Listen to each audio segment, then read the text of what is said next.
today I'm going to be doing something pretty special and I'm going to be breaking down my entire work from home setup, not just the office, but the entire house. Because if you're in this group, it means that you work from home and maybe you struggle with your health and fitness and fat loss journey.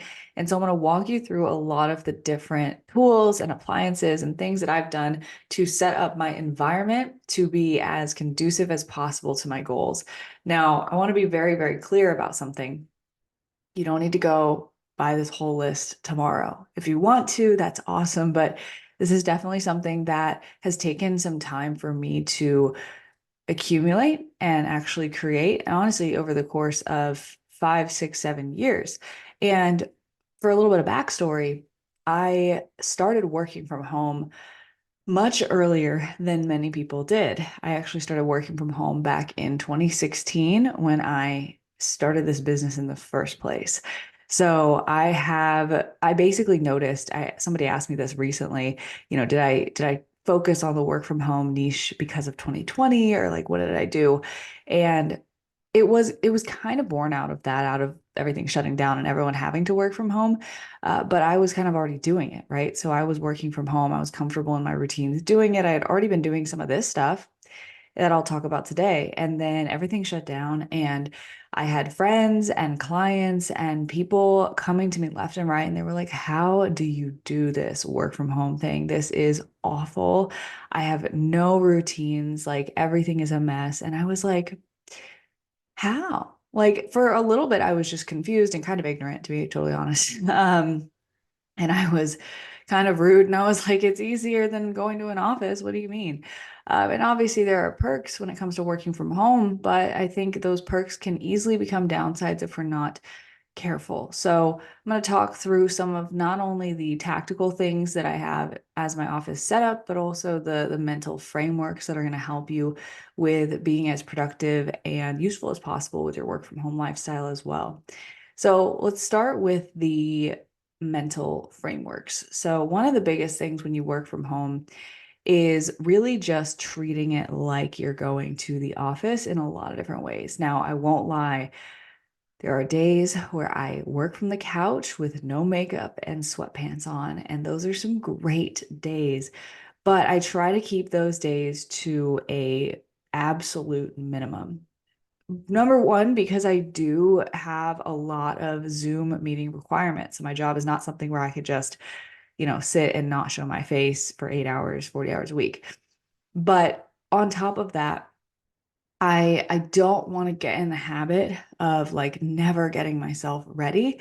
And I won't lie, it's really hard, really hard to get yourself ready when you work from home and you know you're not going to see anybody. Even this morning was actually really difficult for me to get ready. I didn't do my hair fully because of that. So that's why my hair looks kind of wavy and a little bit messy, but I got the rest of it done because I knew that I would feel better after. And treating your work from home life the way you would going into an office. Now, you don't need to dress up all the way, right? Like I'm not sitting here in jeans. I still wear Lululemon, yoga pants, those sorts of things, comfier clothes, but I dress to look presentable on Zoom. And I think that that makes a huge difference in how you start your day because you still have a morning routine. And then I would definitely suggest continuing to have a morning routine, leaving space in the morning to either get your workout in or have a well-balanced breakfast rather than just chugging some coffee and opening your laptop. And that can require some reverse engineering around your what's it called, around your nighttime routines, to go to bed earlier, to wake up earlier, right? Because you can't just wake up earlier and expect that to stick. You have to actually move your bedtime back a little bit.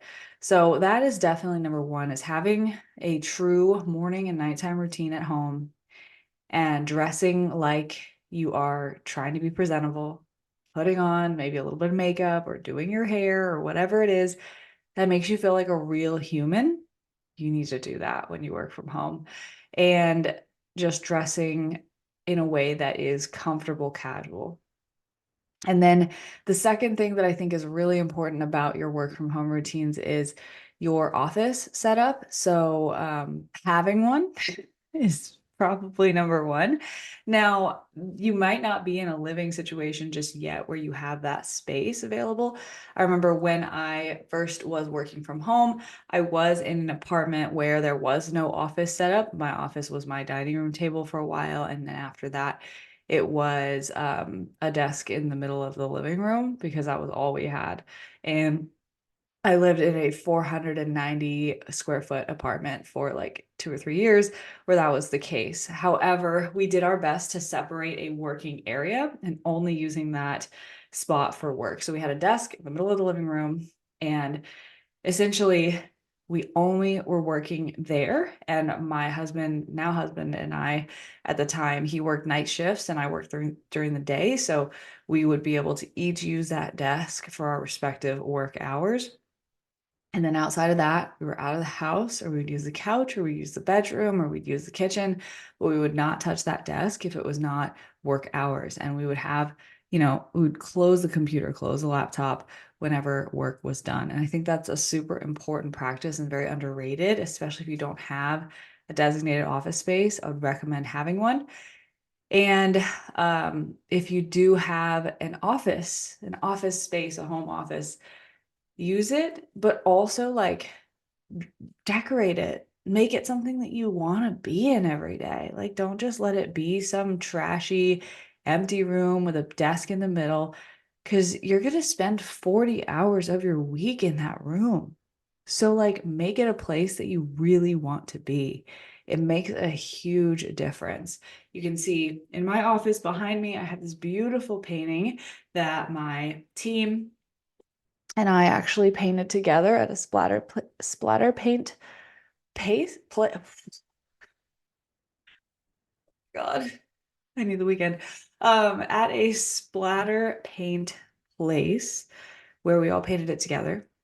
We have the accent wall behind me. The rest of the walls are white. I have a filming corner, a little nook here with a chair on my left. I have a whiteboard up across from me.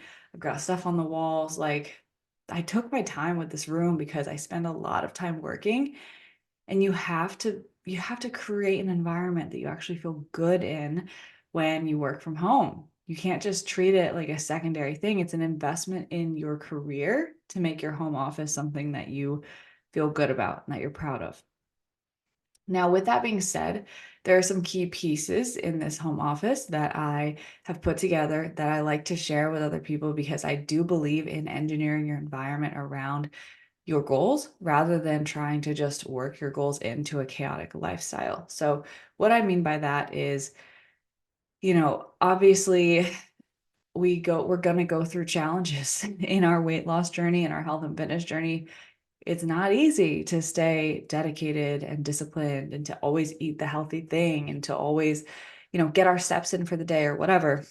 And by no means am I saying you have to be perfect, but I think that there are ways that you can make it easier on yourself, like a lot easier on yourself by just having the right tools in place. So, like, what I find is that people who don't have any of these things, they just honestly are kind of just like doing their best, but facing a lot of resistance day to day along the way to just like their basic habit goals, like healthy meals, like getting their steps in, like drinking their water. And the reason is because their environment is so counterproductive to the goals that they have. And so the tools that I'm going to introduce here, I'm going to share my screen. I'm going to walk you through page by page on Amazon. I have the links for you all set up. What I would recommend for your home office setup and for your health and fitness lifestyle. Like I said, you don't need to buy all these things today, but I would suggest picking one or two to invest in ASAP because it will make a huge difference. And every single one of these things, I was like, why didn't I buy it earlier? Why didn't I buy it earlier? Every single one I sat on for like 6 months, a year. And eventually I finally pulled the plug and I bought them. And I was like, wow, should have done that sooner. So I want to save you the time and the energy of having to search and research. These are all things that personally I own, that I love and that I trust. So let's take a look. Let's take a look here. Google Chrome. Okay, so I'm going to show you on Amazon here, and I have all these links for you as well. But let's start with the office. So number one, I would suggest getting a sit to stand adjustable desk. So this will allow you to place a walking pad underneath and be able to stand, be able to sit. Personally, what I like to do typically is unless I am doing some sort of like a podcast situation like this, or I am on something that I need to be sitting for, like deep work on my laptop or something like that, I will pretty much always be standing and walking on any meeting that you see me on. So that is a super amazing adjustment, is being able to just quickly sit and stand. I have my walking pad right under my feet here as I'm sitting, and I just pull it out to be under the desk whenever I need to walk. So this is amazing, and it goes with this walking pad. And so this setup as a whole is like less than what? Probably less, about $250 in total. Completely worthwhile investment to have. So I would definitely recommend investing in the standing desk walking pad duo. Like I said, this is one of the ones where I literally was like, I sat on it for a very long time, and I had the sit to stand desk for a very long time. And I didn't pull the trigger on the walking pad for the longest time. And as soon as I did, I was like, oh shit, why didn't I do that sooner? Because I will get on this thing for like a couple hours and I won't even feel like I did anything. And I'll look down at my watch, and it'll be like, oh, you hit 10K steps already today. So then guess what? I get to finish work and like not do anything. I can just sit on the couch, which is such a luxury and such a nice feeling when you have so much on your plate. It's like just being able to knock out two things at once is so beneficial. So I'm a big proponent of that one. And then when you are working from your desk and standing and walking, you can even see that I purchased this, but I use a ankle strap for my Apple Watch. So you can get one like this, and it's just a little bit longer than the wrist strap, and it's adjustable with Velcro. And I basically just put it on my ankle when I'm walking, because that way it counts all the steps. Now, obviously, you don't need to count all your steps. If you're just walking all day, that's great. You're going to get the steps either way. But my coach that I have requires me to report back a step count. So I just swap from my wrist to my ankle, because when you're typing, your hands are stationary on the desk, even if you're walking, and that can throw off that count. So these three things together for your office are huge, huge, huge, huge. Absolutely love this trio. Now, other things that I like, so especially if you have a laptop and maybe you just have like a single level desk, getting a laptop stand is super important. So where my laptop sits right now, I have it on one of these stands right now, and it just elevates it so that my screen is completely at eye level when I'm sitting up straight. So I don't have to look down and crank my neck down, and I don't have to look up. So I've got that. I also have a second monitor over here that is basically like my one big screen here. I've been thinking about getting a third monitor. I know a lot of people do have that, but I have the desk space for it. I just don't know if I need that third screen. But we have a laptop stand. I think it's really critical to get one. You can also get one that's adjustable. I'm not sure if this one is adjustable. Yeah. So I might replace this link with the one that I have specifically, because I want it to be adjustable. So maybe one of these, or to find the one that I personally use. Mine has a single stand in the middle. Interesting. Okay, anyways, definitely elevate your screen though, and a separate keyboard and mouse. So my desk in particular is a two-level desk. So I have the bottom, and then I have the level up, and then I have the laptop on the laptop stand above that. And because it's like, if I were to type, I would be like this. Like this is what it would look like. I'm literally touching my keyboard right now. So what I do is I got this keyboard, and it matches my brand colors.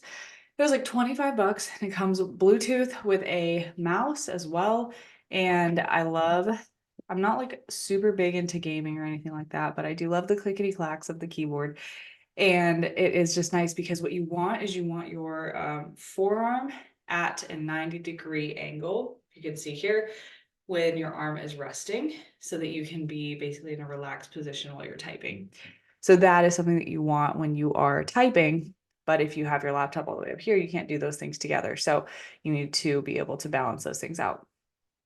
And then lastly, I would just suggest with your office, try to have a window if you can, try to face a window if you can. It's great for Zoom lighting, but it also is going to be great for sun exposure, vitamin D, and your mood and your health. All right, now let's get into some fun stuff here. So the second area of your house that I really want you to consider investing in is your kitchen, because a lot of us say that we really struggle with snacking or eating the wrong things. And maybe we have kids and there's stuff in the house that we don't want to be eating, but it's there because our kids are going to eat it.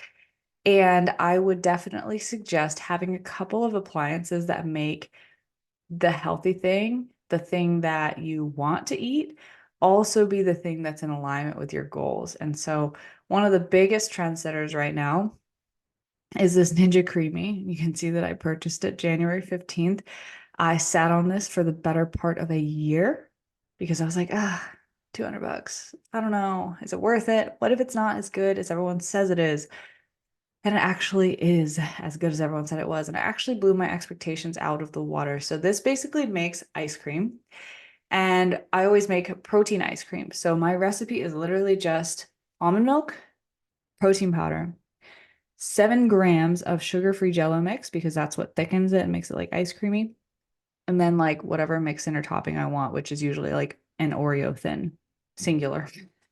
And it makes this amazing, delectable ice cream and texture. It's everything. It's amazing. You can eat the whole pint. It's 40 grams of protein for the whole pint and like no sugar.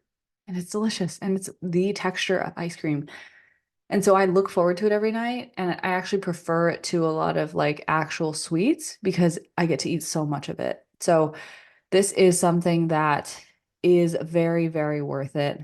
Very, very worth it. Definitely take the plunge if you've been thinking about it, and it can make dessert time so good. Other appliances that I think are very useful. Rice cooker. You can get a rice cooker for 20 bucks. You can go to your favorite Asian market. You can probably get one for like 10. But this will give you ready to go carbohydrates throughout the day. You can also just leave your rice in the rice cooker on keep warm until you are finished using it. It doesn't even need to take up fridge space. You don't even have to reheat it. If you do get one, if you are going to leave it in there like that, I would suggest getting one that like closes, has a closed top like this, like a Toshiba, I guess. These are maybe a little fancier, but we love our rice here. So we have one of these closed top ones, and then we can just leave the rice in there for as long as we need. Usually lasts for at least 2 or 3 days.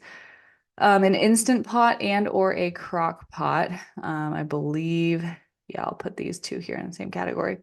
Instant pot or crock pot. So the idea here is cooking nowadays is more accessible than ever if you just know what appliances to have and to invest in. And so if you have a crock pot, you can literally make anything with basically zero effort. And it's only $35 for a crock pot now, which is insane.